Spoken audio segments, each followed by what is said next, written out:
እሺ በጌታ በኢየሱስ ክርስቶስም ሰላም ላችኋለሁ። እግዚአብሔር የተባረከ ይሁን። በዚህ ማለዳ እንደዚህ የተመቻቸ ጊዜ ጌታ ሰጥቶን እንድናመልክ መንፈሱን ያፈሰሰልን እግዚአብሔር ስሙ ይባረክ። እግዚአብሔር የተባረከ ይሁን።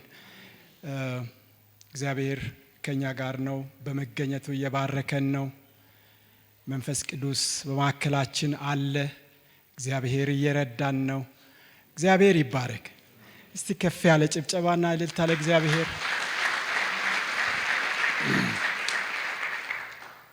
እግዚአብሔር ድንቅ ጊዜ እየሰጠን ነው።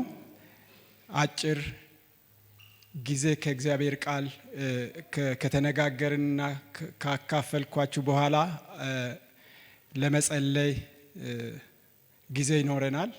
አብረን እንጸልያለን። እግዚአብሔር ድንቅ ነገር ያደርጋል። እስቲ አሜን። እና በመንፈስ ሆነን የእግዚአብሔርን ቃል እንሰማለን፣ ለራሳችን እንሰማለን። እግዚአብሔር እንደሚሰራ እያመንን እንሰማለን። ስርዓት ለማድረግ እንደዚሁ ዝም ብለን የሚሆነውን ነገር በቅደም ተከተል የሚደረጉ ነገሮችን ፈጽመን ለመሄድ አይደለም የመጣ ነው። በመንፈሳዊው ዓለም ከእግዚአብሔር ጋር ቆመን የሆነ የሚሰራ ስራ አለ። እግዚአብሔር ይባረክ። አብረን እንሰራለን። እግዚአብሔር ቃል ሲመጣ የእግዚአብሔርን ቃል በእምነት እየተቀበልን ከእግዚአብሔር ጋር እንሰራለን። እግዚአብሔር ይባረክ። እስቲ አሜን። እግዚአብሔር ቃል ሲናገር እንደዚህ ይላል፣ ኃይልህ ይላል ብዙ ሲሆን ጠላቶች ዋሹብህ ይላል። እግዚአብሔር ይባረክ። እግዚአብሔር ኃይል ብዙ ነው። ለማዳን ኃይሉ ብዙ ነው። ለመታደግ ኃይሉ ብዙ ነው። ቀጥሎ ያለው ዋሹብህ ነው የሚለው። በቃ የእግዚአብሔር ኃይል እንደዚህ ብዙ ሆኖ ጠላት ግን ስቲል ይዋሻል። ተስፋ አይቆርጥም። ጠላት ይዋሻል። እግዚአብሔር ኃይል ግን ብዙ ነው። ማዳኑ ብዙ ነው። ስለዚህ ጌታን በማደናነቅ ጌታን ከፍ በማድረግ እግዚአብሔርን በማተለቅ እንጀምራለን። ጌታ ይባረክ። በማከላችን እግዚአብሔር ትልቅ ነው። በህይወታችን ላይ እግዚአብሔር ትልቅ ነው። ከምንሰማው ካለው ነገር ሁሉ በላይ እግዚአብሔር ትልቅ ነው። ማዳንህ ብዙ ነው ይላል። እግዚአብሔር ማዳን ብዙ ነው ወገኖች። ልንገራችሁ፣ ጠብቁት። ማዳኑ ብዙ ነው። ለህይወታችሁ ተስፋ አድርጉ። ለልጆቻችሁ፣ ለቤታችሁ፣ ለነገያችሁ ጠብቁት። የእግዚአብሔር ማዳን ብዙ ነው። ብዙ ነው። መጽሐፍ ቅዱስ ነው የሚናገረው። መዝሙር 66 ቁጥር 3 ላይ ማዳንህ ብዙ ነው ይላል። ስራህ ብዙ ነው። ድንቅ ነው። ኃይልህ ድንቅ ነው። እግዚአብሔር የተባረከ ይሁን። በዚህ ፊት ነው ያለ ነው። ስለዚህ በመንፈስ እንሆናለን። እግዚአብሔር ይናገረናል፣ ያስተምረናል። እስቲ ሁላችንም እንጸልይ። በቃ እግዚአብሔር መንፈስ ከኛ ጋር ነው። ይህ ብዙ የሆነው የእግዚአብሔር የማዳን ኃይል ከህዝቡ ጋር ነው። በቃ ይህንን ተስፋ እያደረግን በእግዚአብሔር ፊት እንጸልያለን። ለአጭር ደቂቃ እግዚአብሔር ቃሉን እንዲያስተምረን፣ በቃሉ እንዲያጽናናን፣ እንዲመክረን። ተስፋ የቆረጠ ካለ፣ የደከመ ካለ፣ የወደቀ ካለ ከእግዚአብሔር ቃል የተነሳ እንደገና መነሳት እንዲሆንለት፣ እንደገና መቆም እንዲሆንለት ብዙ የሆነውን የእግዚአብሔር ማዳን ተስፋ እያደረግን ብዙ የሆነውን ምክሩን፣ ብዙ የሆነውን የማጽናናት ጉልበቱን ሃሌሉያ ወገኖቼ፣ ተስፋ አድርጉት እግዚአብሔርን። ብዙ ይላል መጽሐፍ ቅዱስ ሲናገር እንደዚህ ይላል፣ የትንሣኤው ኃይል የሚባል ነገር አለ። እግዚአብሔር ይባረክ። እግዚአብሔር ኃይል ዛሬም ብርቱ ነው። እግዚአብሔር ኃይል ዛሬም ሕያው ነው። ለዚህ ጌታን ተስፋ አድርጉት። የማዳን ጉልበቱን ተስፋ አድርጉት። እንደገና ታጸናኛለህ፣ እንደገና ታቆመኛለህ፣ እንደገና እረፍት ትሰጠኛለህ፣ እንደገና እጄን ይዘህ ታበረታኛለህ፣ እንደገና በፊትህ ታስከዳኛለህ። እግዚአብሔር ስሙ ይባር። እንደገና አምላክ ኃይልህ ብዙ ነው። ዛሬም የጠላት ውሸት አየሩ ላይ ቢበዛ እንኳን የእግዚአብሔር ኃይል ከዛ ያልፋል። የማዳን ጉልበቱ ከዛ ያልፋል። ስራው ከዛ ያልፋል። አመስግኑ እስቲ እግዚአብሔር በማመስገን በማደናነቅ ጀምሩት። ሼካታ ሳፕሬቬጌዳን ቶላቫዲያስ ሼላባሃዱ ካቶስ ሴቴሌቤጀና ማጋዲያስ። በዚህ ተስፋ የቆረጠች ነፍስ ብትኖር በጌታ በኢየሱስ ክርስቶስ ስም ብዙ የሆነው የማዳን ጉልበት ዛሬ እንዲሰማን፣ በጉባኤው መካከል የእግዚአብሔር የማዳን ጉልበት እንዲሰማን ሼካቶስ ሃሌሉያ። ማዳኒ ብዙ ነው ጌታ ሆይ እንናገራለን። ማዳኒ ብዙ ነው፣ ኃይልህ ብዙ ነው፣ ትድግናህ ብዙ ነው፣ ፈውስህ ብዙ ነው። እግዚአብሔር ሆይ በዓይናችን አይተናል፣ በዘመናችን አይተናል፣ ከቃልህም አንብበናል። ማዳንህ ብዙ ነው። ስትሰራ አይተናል። ማዳንህ ብዙ ነው። ማመስገን የሚችል ሰው እንዲያመሰግን እፈቅዳለሁ። በምስጋና ልንለቃቀስ አልመጣንም። ተስፋችን እግዚአብሔር ነው። ትምክህታችን እግዚአብሔር ነው። ጉልበታችን እግዚአብሔር ነው። ሼካቶ ሰክሬ በሃዲያስ እግዚአብሔር ነው። የሕዝቡ ዕድል ፈንታው እግዚአብሔር ነው። መኖሪያችን እግዚአብሔር ነው። አቅማችን እግዚአብሔር ነው። በዚህ ቤት ታላቁ የእግዚአብሔር ድምፅ ነው። ልዑል የእግዚአብሔር ቃል ነው። የመጨረሻው ቃል በምድሪቱ ላይ ገዢ የሚሆን የሚፈጽም የእግዚአብሔር ቃል ነው። ማዶጋዲያስ ሳትሬደ በጀና ማጋዲያስ የእግዚአብሔር ቃል የበላይ ነው። ቃሉ የበላይ ነው። ስልጣኑ የበላይ ነው። የበላይ ነው። ከሞን የእግዚአብሔር ሕዝብ አውጁ። የእግዚአብሔር ቃል የበላይ ነው። የእግዚአብሔር ቃል ባለስልጣን ነው። ማወጅ የሚችል ሰው ቆሞ ማወጅ ይችላል። የእግዚአብሔር ቃል የበላይ ነው። የእግዚአብሔር ቃል የባለስልጣናት ሁሉ ባለስልጣን ነው። ሼላንታኪን ሃዶስ እግዚአብሔር ቃል ብቻውን ፈላጭና ቆራጭ ከሰማይ የሚሆንለት ምድር ላይ የተናገረው የሚሆንለት ብቸኛው ልዑል የእግዚአብሔር ቃል ነው። የእግዚአብሔር ቃል ብርቱ ነው። ሃሌሉያ ሃሌሉያ። ኢየሱስ ታላቅነትን እናውጃለን። ቃልህ የበላይ ነው። ድምፅህ የበላይ ነው። ካንተ አንደበት የሚወጣ እሱ ብቻውን የበላይ ነው።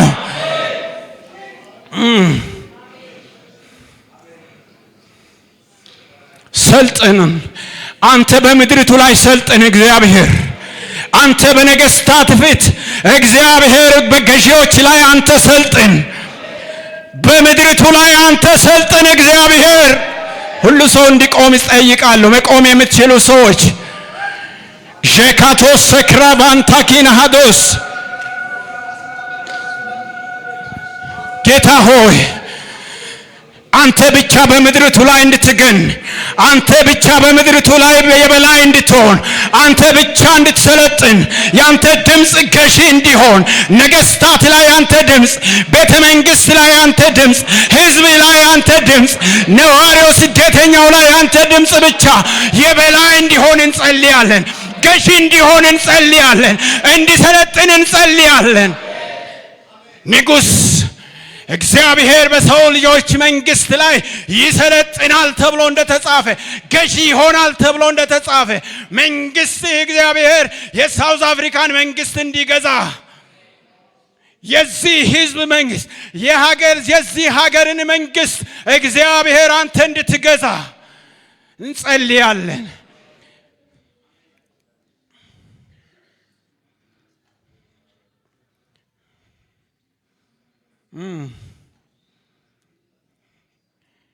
ጌታ ሆይ ያንተ ድምፅ ብቻ የበላይ እንዲሆን፣ ያንተ ድምፅ ብቻ ገዢ እንዲሆን በጌታ በኢየሱስ ስም እንለምንሃለን።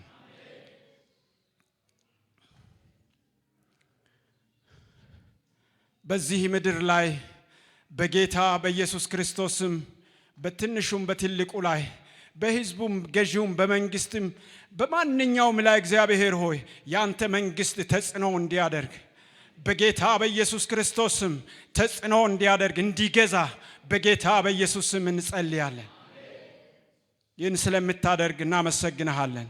በጌታ በኢየሱስ ክርስቶስ ስም ቃልህን ባርክልን። በኢየሱስ ስም እንቀመጣለን። ሃሌሉያ። እግዚአብሔር ይባረክ። እንዳልኳችሁ እግዚአብሔርን ቃል የቃሉን ስልጣን እያመናችሁ የእግዚአብሔርን ቃል እናውጃለን። እግዚአብሔር ታላቅ መድኃኒትን ያደርጋል። ጌታ ስሙ ይባረክ። እግዚአብሔር ቃል አንደኛ ሳሙኤል ምዕራፍ 11ን አንድ ላይ በፍጥነት የተወሰነ ከተናገርኩ በኋላ እንደገና የምንጸልይበት ጊዜ ይኖረናል።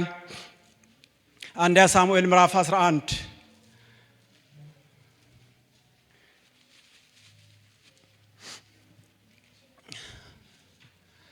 ቶሎ እንድትከፍቱ እና አብረን እንድናነብ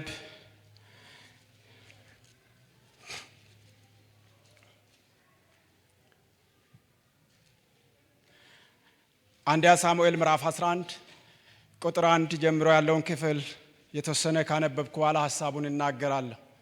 እግዚአብሔር ቃል እንደዚህ ይላል። በጌታ በኢየሱስ ስም አነባለሁ። እንዲህ ሆነ፣ ከአንድ ወር በኋላ አሞናዊው ናዖስ ወጣ፣ በኢያቢስ ገለዓድ ሰፈር። በኢያቢስም ሰዎች ሁሉ ቃል ኪዳን አድርግልን፣ እኛም እንገዛልሃለን አሉት። አሞናዊውም ናዖስ እንደዚህ አላቸው፣ ቀኝ ዓይናችሁን ሁሉ በማውጣት ቃል ኪዳን አድርግላችኋለሁ፣ ለእስራኤልም ሁሉ ላይ ስድብ አደርጋለሁ አላቸው። ኢያቢስም ሽማግሌዎች ወደ እስራኤል ሀገር ሁሉ መልእክተኞችን እንድንልክ 7 ቀን ቆይልን፣ ከዚህ በኋላ የሚያድነን ባይኖር ወደ አንተ እንመጣለን አሉት። መልእክተኞቹም ሳኦል ወዳለበት ወደ ገበያ ወጥተው ይህንን ሁሉ በሕዝብ ጆሮ ተናገሩ። ሕዝብም ሁሉ ድምፃቸውን ከፍ አድርገው አለቀሱ። እነሆ ሳኦል በሬዎቹን ተከትሎ ከእርሻ መጣ። ሳኦልም ሕዝቡ የሚያለቅሱት ምን ሆነው ነው አለ። የኢያቢስም ሰዎች ነገሩን ነገሩት።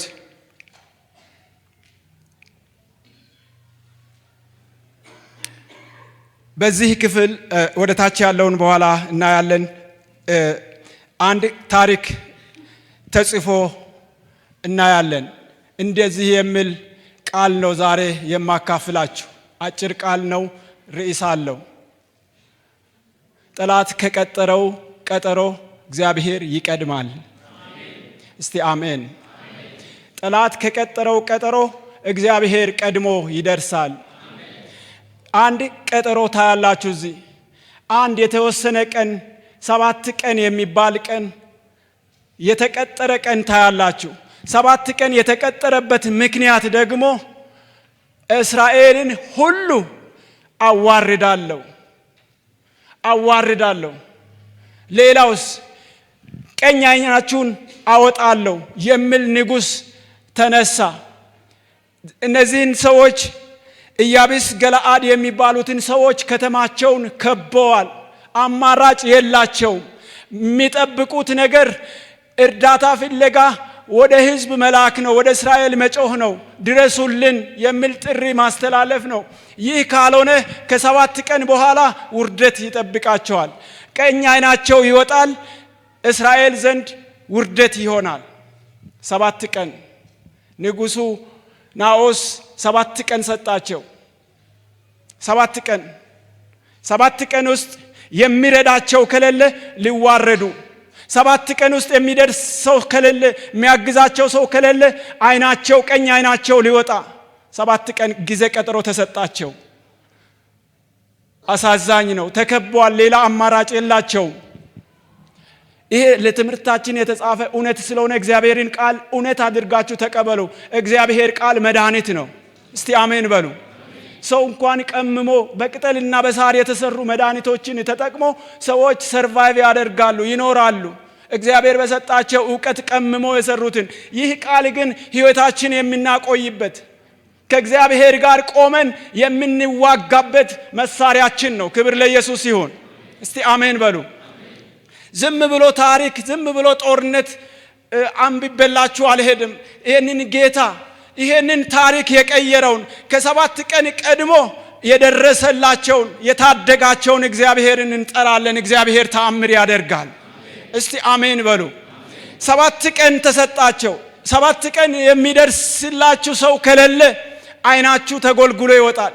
ቀኝ አይን እንግዲህ ታውቃላችሁ ማውጣት ብቻ አይደለም ማዋረድም ጭምር ነው። በእስራኤል ታሪክ ጠላት ቀኝ አይን ጎልጉሎ አውጥቶ በአንድ አይን የሚኖሩ ሰዎች አንድ አካባቢ አንድ ሰፈር ላይ በዛ በገለአድ ላይ ሙሉ ያለው ሕዝብ ቀኝ አይን የሌለው በጠላት ተጎልጉሎ አይናቸው ያጡ ሰዎች አስቡ እንግዲህ በእስራኤል ሀገር ላይ ውርደት አደርጋለሁ አለ። ናኦስ ባዩ ማን ነው? ናኦስ ሰዎቹም ወደ ሳኦል ሄዱ፣ የሆነውን ሁሉ ለሳኦል ተናገሩ ይላል።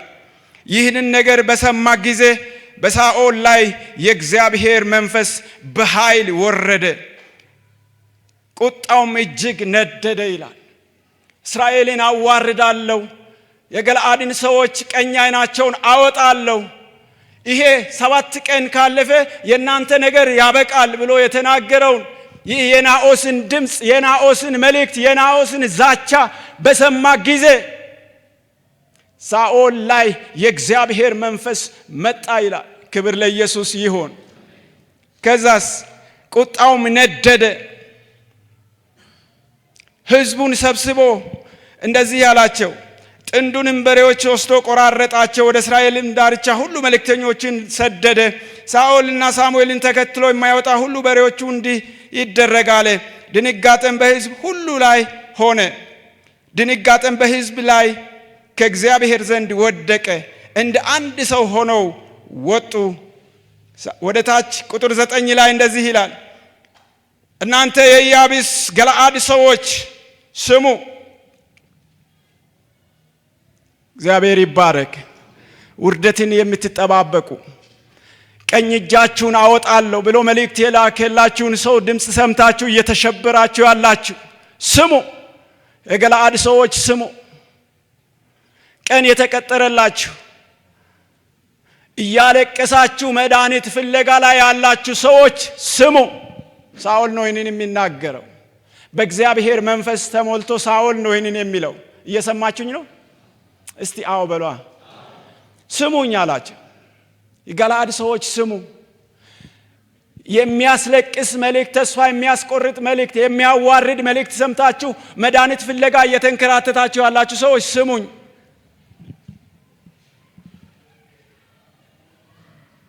ቁጥር 9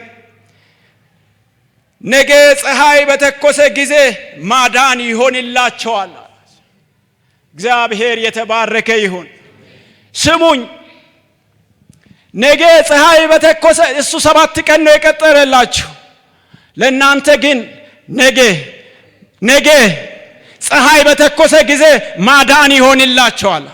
እግዚአብሔር ደህንነትን ያደርግላቸዋል። አይናችሁ አይጎለጎልም፣ አትዋረዱም። እግዚአብሔር ማዳን ያደርግላቸዋል። ክብር ለኢየሱስ ይሁን። ከ7 ቀን እግዚአብሔር ቀደመ፣ ሕዝቡን ታደገ። እግዚአብሔር ይታደጋል። እግዚአብሔር ያድናል። እግዚአብሔር ይታደጋል። ጠላት ከቀጠረው ቀን እግዚአብሔር ይቀድማል። እግዚአብሔር ይቀድማል። ሌላውን ልንገራችሁ። እግዚአብሔር ሰው ኤልያስ እንደዚህ ሆነ። 450 ነቢያትን ባስገደለ ጊዜ አንድ ዛቻ ደረሰበት ይላል እግዚአብሔር ቃል። እንዲህ የሚል ነገ ያንተ ነፍስ ከነዚህ እንደ አንዱ ትሆናለች የሚል ከኤልዛቤል ዛቻ ደረሰበት፣ መልእክት ደረሰበት። አነበበ። በቃ ነገ ከነሱ አንዱ ትሆናለህ፣ አትኖራትም፣ አትበላትም፣ አታገለግልም። በቃ ያንተ ነገር ነገ የሚል ድምፅ ሰማ። ሰው ነው መቼስ። ኤልያስ እንደ ሰው ፈራ ይላል መጽሐፍ ቅዱስ። ኤልያስ አንድ ቀን ሸሸ፣ ኮበለለ። እግዚአብሔር ግን ተከትሎት እግዚአብሔር ቃል ሲናገር ኤልያስ የክትክታ ዛፍ ስር ተጋድሞ በቃኝ፣ እሷ ከምትገለኝ አንተ ግደለኝ፣ በቃኝ፣ እኔ ከአባቶች አልበልጥም። ባለ ጊዜ እግዚአብሔር ቃል ሲናገር መልአክ መጥቶ ቀሰቀሰው ይላል። ቀሰቀሰው እንዲህ አለው፣ ይህንን ብላ፣ እንጀራ ብላ፣ ጠጣ። የምትሄድበት መንገድ ሩቅ ነው፣ ሩቅ ነው፣ ገና ሩቅ ነው። አንተ ነገ የሚል ድምፅ ሰምተህ ነው የተሸበርከው። የምትሄድበት ሩቅ ነው። ስራ አለ፣ የምትቀባቸው ሰዎች አሉ፣ የምታገለግለው አገልግሎት አለ። መሞቻህ በክብር ነው። እስቲ አሜን በሉ ወገኖች። ነገ የሚል ትእዛዝ ወጥቶ፣ ነገ የሚል ድምፅ ወጥቶ፣ ከላይ የመጣው መልአክ ግን ትሄዳለህ፣ ትቀባለህ። እዩ አለ ገና፣ አንተም በሰረገላ ነው የምትሄደው። የእግዚአብሔር ድምፅ ይበልጣል፣ ይበልጣል። ነገ ተብሎ ለተደወለለት ሰው፣ በቃህል ተብሎ ለተደወለለት ሰው ሰማይ የሚያናግረው ሌላ ነው። እስቲ አሜን በሉ። ከዛሬና ነገ መካከል እግዚአብሔር አለ፣ እግዚአብሔር አለ። እግዚአብሔር ልንገራችሁ፣ ነገ የሚባለው ብቻ አይደለም። ነገ የሚባለው ዛሬ የሚባለው 7 ቀን የሚባለው ብቻ አይደለም። በሐሳብ ደረጃ ላለው ነገር እንኳን እግዚአብሔር ይነሳል። እስቲ አሜን በሉ። ሐዋርያ ሥራ ምዕራፍ 12 ላይ የምታውቁት ታሪክ አለ። እንዲህ ይላል ታሪኩ። ንጉሡ ሄሮድስ ያዕቆብን በሰይፍ አስገደለው ይላል። ያ ህዝቡ ጋር ያለውን ደስታ አየ። ብዙ ፎሎወርስ አገኘ፣ ብዙ ላይፍ አገኘ እንደማለት ነው። ብዙ ተከታይ ሲያገኝ ምን አደረገ? ጴጥሮስን ጨምሮ ያዘው ይላል። ወህኒ ውስጥ እንዲጠበቅ አደረገ። መጽሐፍ ቅዱስ ምን እንደሚል ታውቃላችሁ? ከፋሲካ በኋላ እንደ ነገ ወደ ህዝብ አውጥቶ ሊያስፈርደው ባሰበ ጊዜ ይላል። እስቲ አሜን በሉ ባካችሁ። ይኸውላችሁ ፓርላማ ሰብስበው ቤተ መንግስት ላይ ጴጥሮስ እንዲና እንዲህ ይሁን፣ መገደል አለበት፣ ያለው ውጤት አይቻለሁ ምናምን የሚል አላስወሰነም እኮ ገና። ባሰበ ጊዜ እስቲ አሜን። በሐሳብ ደረጃ ገና አላወጣም ሰውየው። ገና ሄሮድስ ሐሳብ ውስጥ ነው ያለው።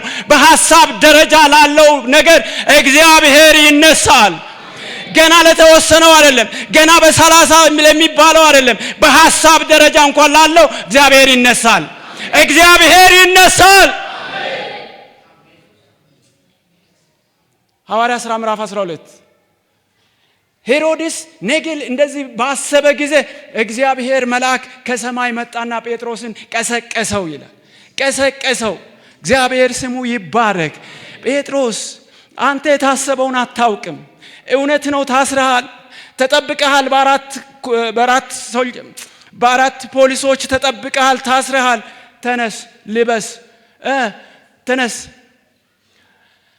ተነሳ ይላል መጽሐፍ ቅዱስ። ለበሰ ይላል። ተፈታ። እግሩ ላይ ያለው ምን እንደሆነ ታውቃላችሁ? ሄደ፣ ይዞት ወጣ። በሩም ተከፈተ፣ አለፈ። የሚገርመኝ ቃል አለ። ጴጥሮስ ህልም እንጂ እውነት እንደሆነ አላወቀም ይላል። ህልም ይመስለው ነበር ይላል። እግዚአብሔር ህልም የሚመስል ነገር ያደርጋል። በከተማው ላይ ህልም እውነት አይደለም የምትሉትን እግዚአብሔር ያደርጋል። ጴጥሮስ እያገለገለ ያለ አሁን እየሆነ ያለው ህልም እውነት ልንገራችሁ፣ እግዚአብሔር የሚሰራው ብዙ ጊዜ ህልም የሚመስል ነገር ነው። ሌላውንማ ሰዎች ቀምመው ይሰሩታል፣ እሱን ለኛ ትቶታል። እሱ ግን ህልም የሚመስል ነገር፣ ማዳኑ ህልም ይመስላል፣ የትድግናው ህልም ይመስላል። ማውጣት ሲችል እግዚአብሔር ህልም የሚመስለውን በከተማው ላይ ያደርጋል። በዚህ ሀገር ላይ እግዚአብሔር ያደርጋል። ማናምነውን ይሄንንማ ማን አልጠበቅንም የምንለውን እግዚአብሔር ያደርጋል። እግዚአብሔር ያደርጋል።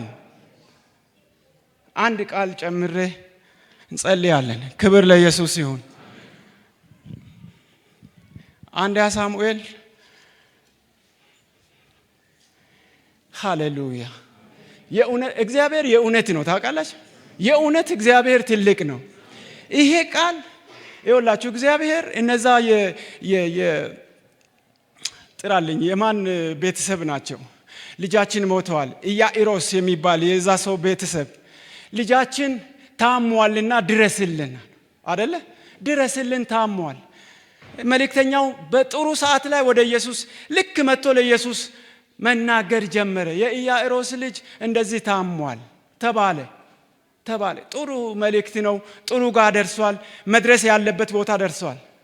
ትንሽ ሳይቆይ ግን አይ መምህሩን አታድክም፣ የኢያኢሮስ ልጅ እንድትደርስ ታስቦ ነበር፣ ሞታለች ተባለ። ሞታለች። አሁን እነሱ ኢየሱስ በዛ በነበረችበት ኮንዲሽን ላይ ቢመጣ ኖሮ የሆነ ነገር ይገኛል ብሎ ነው ያሰቡት። አሁን ከሞተች በኋላ ምንም ማረግም። ኢየሱስ ግን ለሞተውም ሕይወትን ይሰጣል። ለሞተውም ኢየሱስ ይመጣል። በሰው ዘንድ ላለቀለትም ነገር ጌታ ዘንድ መፍትሄ አለ። ኢየሱስ ሄደ ይላል። በቃ ኢየሱስ ከዚህ በኋላ አትችልም የሚባል ነገር የለውም። ኢየሱስ ሁሉን ይችላል። ሪል ነው ሊላችሁ ነው። ክብር ለኢየሱስ ይሁን። ይችላል። አንድ የምታውቁት ቃል አንድ ሳሙኤል ምዕራፍ 17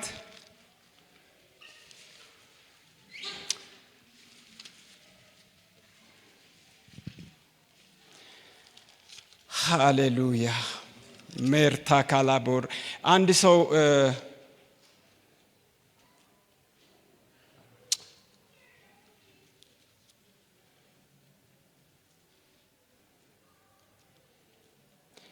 አንድ ሰው ፈልጋለሁ እንደው በምሳሌ ባስረዳችሁ ጥሩ ነው። ረዘም ያለ ሰው እኔ ጎላድ እንደሚል አውቃቸዋላ።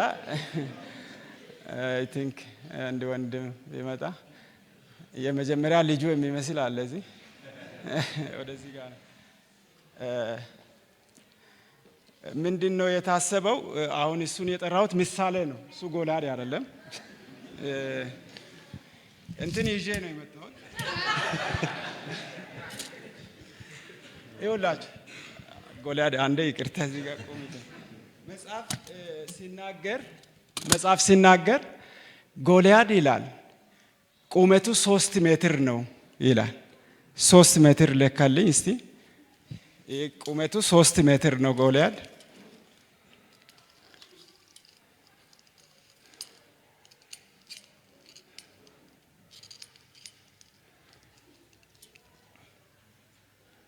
አንተ ስንት ሜትር ነህ? እንግዲህ ይሄ የጎልያድ ቁመት ነው የሚያክለው ቁመቱ እና 3 ሜትር ነው ቁመቱ። ወንድማችን አይ ቲንክ 195 በ2 ሜትር ይሆናል። የመጀመሪያ ልጁ በሉት ምሳሌ እና ጎልያድ 3 ሜትር ነው የሚሆነው። ያዝልኝ ይሄንን።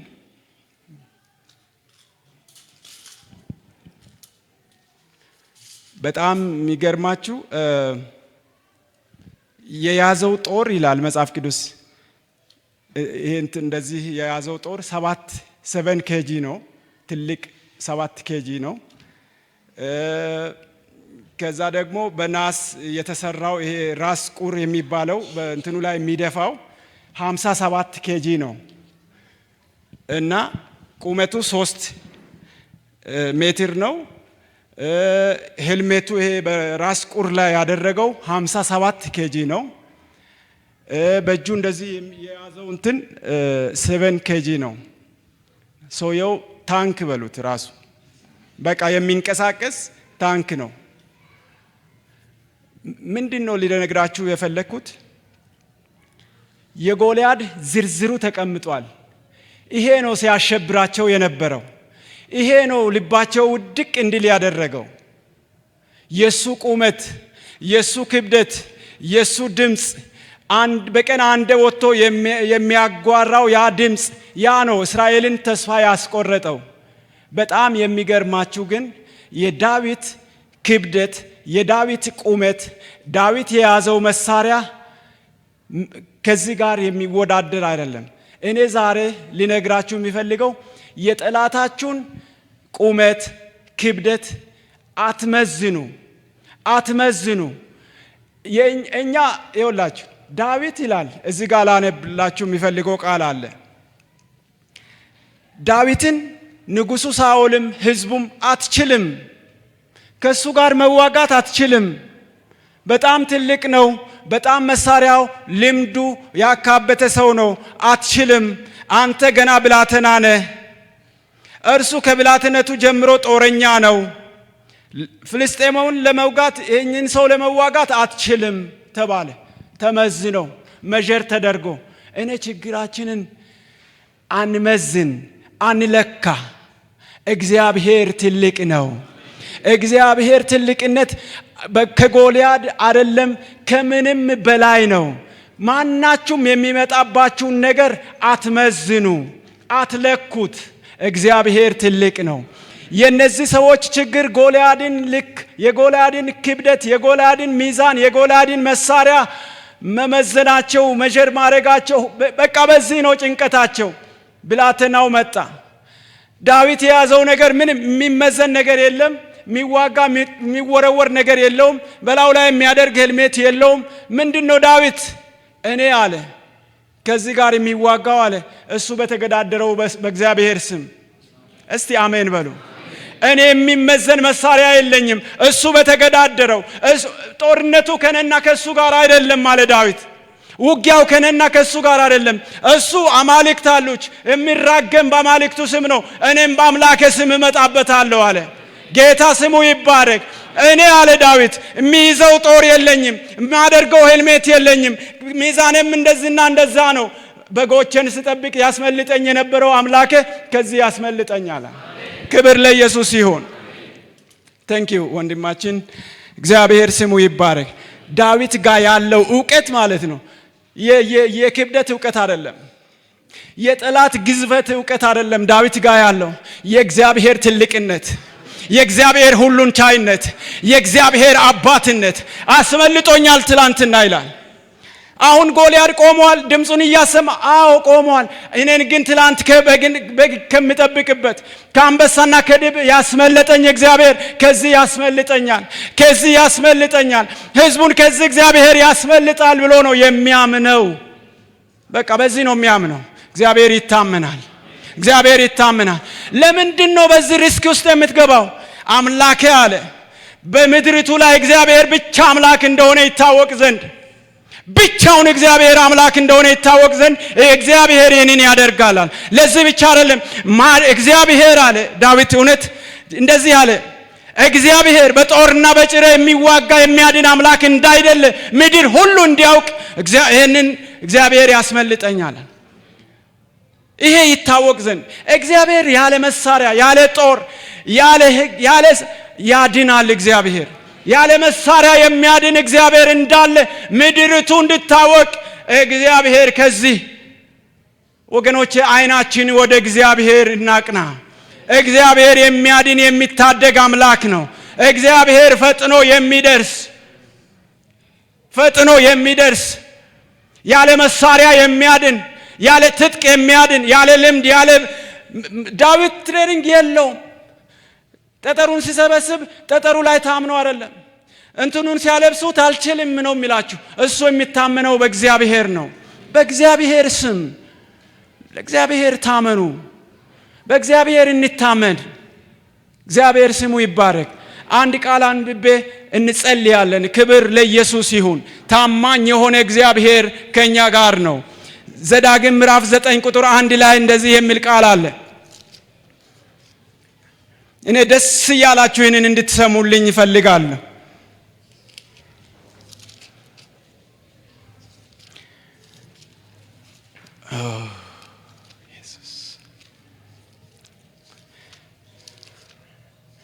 ዘዳግም ምዕራፍ 9 ቁጥር 1 ላይ እንደዚህ የሚል ቃል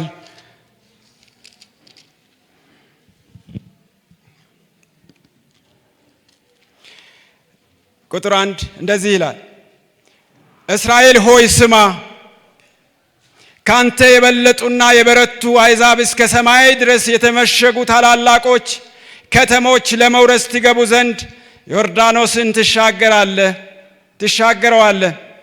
አንተም የምታውቃቸው ስለ እነርሱ በዔናቅ ልጆች ፊት መቆም ማን ይችላል ሲባል የሰማኸው ታላቁና ረዥሙ ሕዝብ የዔናቅ ልጆች ናቸው። ደግሜ ያነባለሁ ቁጥር 2 አንተም የምታውቃቸው ታውቃቸዋለህ። ለነዚህ ሰዎች ጆሮህ እንግዳ አይደሉም። በዓይኖቻችሁ በጆሮአችሁ ሰምታችኋል ስለ ኤናቅ ሰዎች። የኤናቅ ልጆች ፊት መቆም ማን ይችላል ሲባል ሰምተሃል። ከባባድ ናቸው ሲባል ሰምተሃል። ያስፈራሉ ሲባል ከነጋ ናችሁ? አዎ ያስፈራሉ። በእነሱ ፊት እኛ አንበጦች ነን ያስፈራሉ ሲባል ሰምተሃል። ይሄ ላንተ አይነገርም።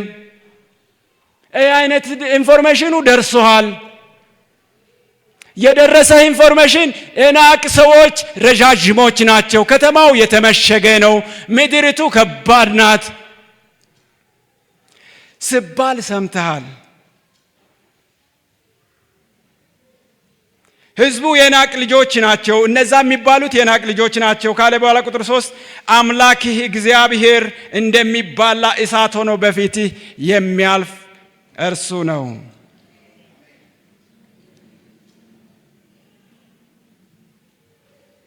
አምላክህ እግዚአብሔር እንደሚባላ እሳት ሆኖ በፊትህ እንደሚያልፍ ዛሬ ይወቅ። እውቀቱ አለህ አይደል? አዎ። ኤናቅ ሰዎች ኃይለኞች ሲባል ሰምተሃል? አዎ። ያስፈራሉ ሲባል ሰምተሃል? ቃሉ ነው የሚለው ሰምተሃል። እንግዳ ኢንፎርሜሽኑ አለህ አይደል? አዎ። አስፈሪነታቸው ሰምተሃል? አዎ።